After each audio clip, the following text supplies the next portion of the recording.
আসসালামু আলাইকুম, আশা করি সবাই ভালো আছেন। এখন যেহেতু আমনের সিজন, এই আমনের সিজনে আমাদের ধান খেতে কমন একটা রোগ দেখা যায়, আমাদের আঞ্চলিক ভাষায় বলে লক্ষ্মীর গু। তো আজকের ভিডিওতে মূলত আলোচনা করব লক্ষ্মীর গু কেন হয়, প্রাথমিক পর্যায়ে কিভাবে এটা প্রতিরোধ করা যায় এবং যদি বেশি বিস্তৃত হয়ে যায় তাহলে সেই ক্ষেত্রে কিভাবে এটা প্রতিরোধ করা যায় সে বিষয় নিয়ে আলোচনা করব আজকের ভিডিওতে। তো আপনারা সাধারণত জানেন যে লক্ষ্মীর গুটা এই আমাদের যে এখন আমনের সিজন আছে এই সিজনটাতে একটু বেশি পরিমাণে দেখা যায়। লক্ষ্মীর গু মূলত এই যে এরকম ধানটা ফাটার পরে এরকম ফুলে যায়, ফুলে যাওয়ার পরে এই ধানে যে ম্যাজ জাতীয় যে জিনিসগুলা সেইটা হয়, প্রাথমিক পর্যায়ে এরকম হলুদ রঙের আবরণ ধারণ করে এবং পরবর্তীতে এটা কালো হয়ে যায়। এই যে ধানে যখন এটা আক্রমণ করে তখন এক দুইটা থেকে এটা ছড়াইতে ছড়াইতে পুরো শীষে চলে যায় এবং পরবর্তীতে এটা পুরো ক্ষেতের মধ্যে এটা বিস্তৃত হবে।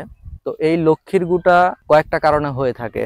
সেটা হলো, আমরা যখন ধানের বীজ সংগ্রহ করি সেই বীজটা আসলে কোথায় থেকে আসছে বা এই বীজটা কেমন ভাবে সংরক্ষণ করা বা এই বীজটা যে জমি থেকে সংরক্ষণ করা হয়েছে সেইটাতে লক্ষ্মীর গু ছিল কিনা, এই বিষয়টা যদি আমরা খেয়াল রাখতে পারি তাহলে এইটা থেকে আমাদের প্রতিকার পাওয়া সম্ভব। আরেকটা জিনিস হয়, সেটা হলো অতিরিক্ত যদি নাইট্রোজেন সারের ব্যবহার, যেরকম আমরা সাধারণ যে কোনো কিছু রোপণ করলে প্রথমে ইউরিয়া সারটা ব্যবহার করি, আর ইউরিয়াটা এত পরিমাণে ব্যবহার করি যেটার কারণে এই ধানগুলো ফেটে গিয়ে এই লক্ষ্মীর গু জাতীয় এরকম সমস্যাটা হয়। এর পাশাপাশি আরো কিছু কিছু কারণে এটা হয়ে থাকে, যেরকম এছাড়াও ধানের জমিতে যদি পানি কম থাকে, পুষ্টির ঘাটতি, তারপরে বেশি গরম আর্দ্রতা আবহাওয়া, এইটা যখন আপনার জমিতে প্রচুর পরিমাণে আক্রান্ত হবে বা এটা প্রচুর পরিমাণে আপনার জমি একদম যদি গ্রাস করে ফেলে, সেই ক্ষেত্রে এইটা থেকে রক্ষার অবশ্যই উপায় আছে। প্রাথমিক পর্যায়ে আপনি খেয়াল করেন যে এই জমিতে পর্যাপ্ত পরিমাণে হওয়ার সম্ভাবনা আছে বা এক দুইটা দেখা যাচ্ছে, সেই ক্ষেত্রে আপনাদের প্রাথমিক পর্যায়ে যে এক দুইটা শীষ আছে সেটা কেটে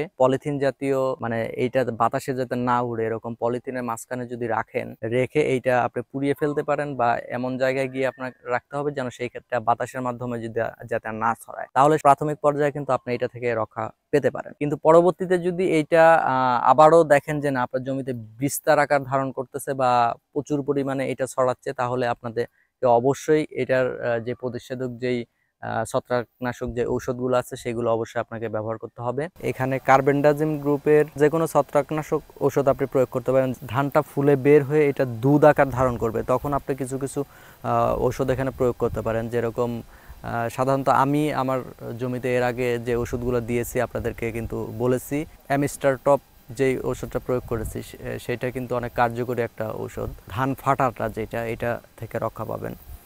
এছাড়াও আপনাকে জমির যে পরিচর্যাগুলো আছে সেটা অবশ্যই করতে হবে। জমিতে আগাছা মুক্ত রাখতে হবে, আপনার জমিতে ঠিক পর্যায়ে পানি আছে কিনা, সঠিক পানি সবসময় জমিতে থাকে কিনা সেটা রাখতে হবে।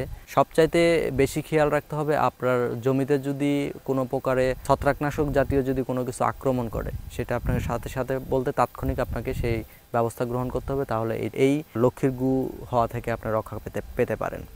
তো আজকের ভিডিওটি এই পর্যন্তই, দেখা হবে আবার নতুন কোনো ভিডিওতে। ততক্ষণ সবাই ভালো থাকবেন, সুস্থ থাকবেন। আল্লাহ হাফেজ, আসসালামু আলাইকুম।